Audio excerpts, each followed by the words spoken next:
அவர் இது சொல்லும்போது அழுதுட்டு சொல்றாரு. நான் வந்து சமாதானப்படுத்த போய் நானும் எனக்குமே அழுகை வந்துச்சு. ஏன்னா அவர சமாதானப்படுத்த முடியல. ம். ரொம்ப நேரமா அழுதுட்டு இருந்தாரு. அழுதுட்டு இத கண்டிப்பா நீங்க போடுங்கன்னு. அந்த டேக் எடுக்கிறதுக்கு மட்டும் நான் வந்து ஒரு 6, 7 வாட்டி எடுத்துட்டு இருப்பேன். என்னால பேசவே முடியல அத சொல்லும்போது. ஒரு குழந்தையா அந்த தலைவர் அந்த வார்த்தை தான் எனக்கு ரொம்ப காயப்படுத்திட்டே இருந்துச்சு. எப்படிப்பட்ட ஒரு தலைவர்ன்னு. அ சூசை வந்து அவருக்கு போயிட்டு தலைவர்கிட்ட கால் பண்ணி கேட்டுருக்காங்க. தம்பி என்ன பண்றதுன்னு. நம்ம வந்து வெளிநாட்டுக்கு அனுப்பிச்சு விட்டுடலாமான்னு.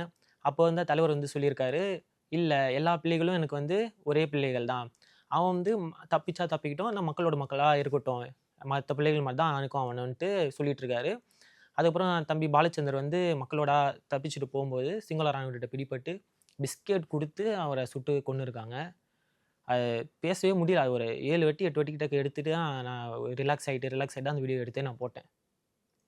அது கண்டிப்பா. ரொம்ப காயப்படுத்தின ஒரு விஷயம் இது. ஒரு பிஸ்கெட் குடுத்து ஒரு குழந்தைய வந்து அந்த சுட்ட ஃபோட்டோஸும் பார்த்தேன். அ வார்த்தையே வரல எனக்கு.